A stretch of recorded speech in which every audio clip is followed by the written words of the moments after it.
Seja bem-vindo ao programa Conexão com André Rummel e estamos começando uma série muito legal, bem inovadora. Nós vamos falar um pouquinho sobre a voz, o impacto da voz e como isso pode alterar o seu dia a dia, os seus relacionamentos, a forma como você se vê e a forma como outras pessoas se veem através da sua comunicação. E para isso nós chamamos hoje aqui um grande especialista, um radialista experiente, um homem de Deus, alguém que tem pesquisado essa ciência da voz, e o Jorge Curineto vai falar um pouco para a gente aqui desse tema. Muito obrigado aí por aceitar o nosso convite. O prazer, André Rummel, é o meu.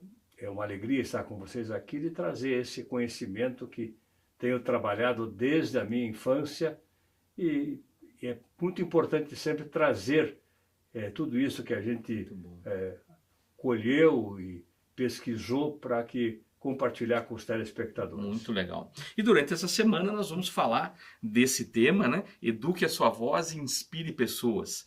Se comunicar bem, sem dúvida alguma, em qualquer cenário, sempre foi importante, né, Jorge? É Verdade. vital que a comunicação, é vital para as pessoas que se relacionam, principalmente, comunicarem da forma certa. Mas antes da gente entrar propriamente dito no tema e você explicar com a gente com toda a propriedade, falar do seu livro, falar um pouquinho de como esse assunto chegou na sua vida, se apresenta um pouquinho para a gente, até para que quem está nos assistindo possa te conhecer também, admirar o teu trabalho, como eu, quando li a pauta, confesso para você, falei, puxa, quanto assunto importante tem na questão da nossa voz que a gente nem presta tanta atenção assim, né?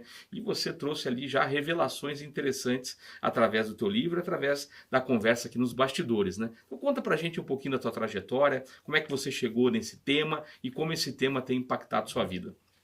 Eu sou nascido em Curitiba em 1956, portanto, estou com 68 anos. Né? Boa. E desde a minha infância, eu morava com meus avós e com meus pais também, mas dividia um pouco, porque meu avô, quando eu nasci, ele recrutou aquela criança recém-nascida para si, né? Meus pais moravam muito próximos, então na casa de minha avó o que tinha era rádio e radiola. Então eu fui, de alguma forma, cooptado pelas ondas hertzianas do rádio, né? Aqueles rádios grandões, que tinha até aquele olho de peixe que fazia a sintonia fina das ondas curtas, né? Oh. Então tudo aquilo me levava, assim, ao mundo do imaginário, né? Aqueles programas radiofônicos todos que a gente costumava assistir, eu também ouvia as radionovelas, né? Então, no começo da minha infância, o que tinha era rádio e radiola. Então, assim que E nesse momento eu tive uma paixão pela voz humana, né? E já de criança, era costume eu estar nas conversas de minha avó com as suas amigas, da minha mãe com as suas irmãs, do meu pai, tio, avô, nas reuniões na sala de casa, né?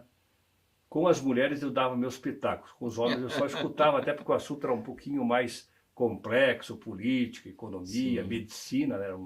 Você também é economista, né, inclusive? Hoje sim.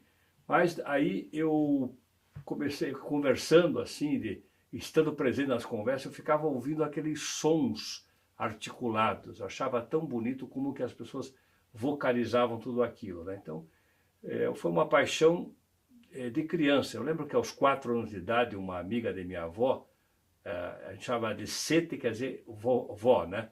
A avó Zahri, era uma avó de estimação, ela dizia que eu era assim muito falante, que eu era um bom conversador e fez elogios à minha pessoa nesta área, e daí eu acabei me interessando e desenvolvendo toda assim a minha atenção para esse som articulado que é a voz, né? Como é importante quando a gente fala palavras boas e palavras de bênção para alguém, né? Você veja, lá com 4 anos começou uma paixão que foi reforçada por uma palavra de autoridade na sua vida na época, né? Verdade, Que interessante. verdade. Então, a vida inteira, a gente, quando criança, brincava de jogo de botão, talvez muitos não saibam o que é, mas é o jogo de botão, seria o equivalente hoje aos games digitais, Sim, né? sim. Só que era real o jogo. E a gente narrava aqueles jogos de botões, a gente fazia o que chamam hoje de karaokê, com os músicos. Então a gente brincava muito com a voz e com a performance vocal, né? E essa paixão foi se desenvolvendo até virar profissão mesmo, né? Aí quando eu ingressei no rádio, na Rádio Morumbi de Curitiba, eu ingressei como rádio escuta. O rádio escuta é um auxiliar do plantão esportivo. Sim, sim. Então o rádio escuta tem a função de observar e acompanhar os principais jogos da rodada para passar o mais ágil possível para o plantão esportivo, que durante a jornada esportiva principal ia anunciando aqueles resultados parciais e finais, né? Sim. E ali eu comecei a desenvolver uma primeira pesquisa da oralidade dos locutores esportivos da época.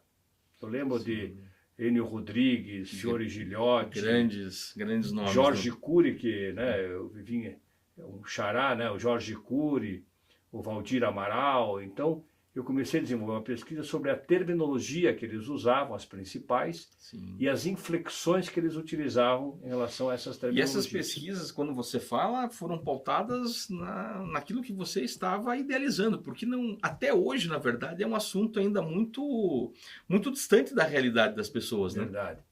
Eu pretendia ser narrador esportivo, como acabou acontecendo, né? Então eu fiz a pesquisa com esse propósito, de observar os principais locutores, também comentaristas, repórteres, né?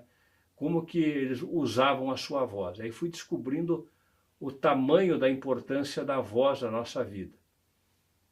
E aí fui descobrindo, e depois desse primeiro período de pesquisa, que foi no ano de 1972, eu prossegui a vida inteira nessa pesquisa, e dando um salto aí nessa história, né?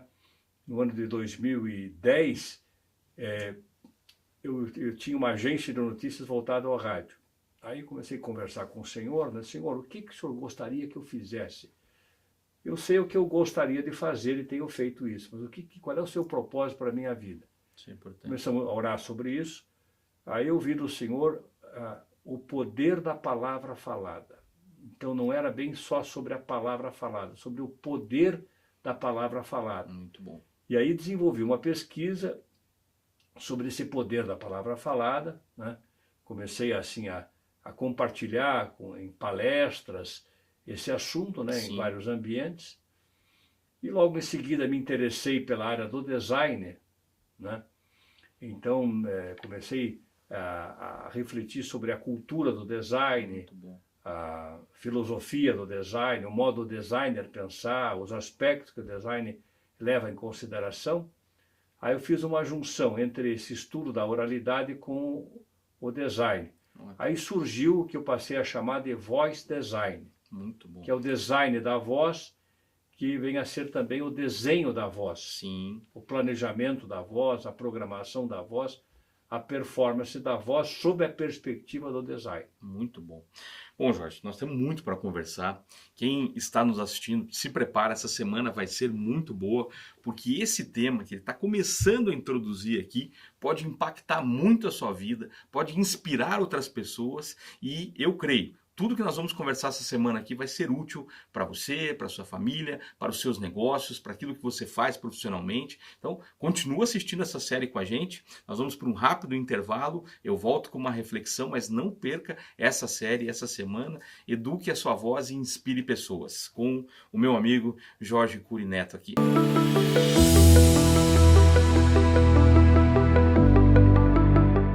Você já imaginou ter o controle total das suas finanças pessoais, alcançar suas metas financeiras e realizar seus sonhos? Acredite, é possível. Descubra como. Inscreva-se no curso de Finanças Pessoais com André Rummel. Acesse o QR Code que você está vendo na tela e faça parte dessa jornada transformadora.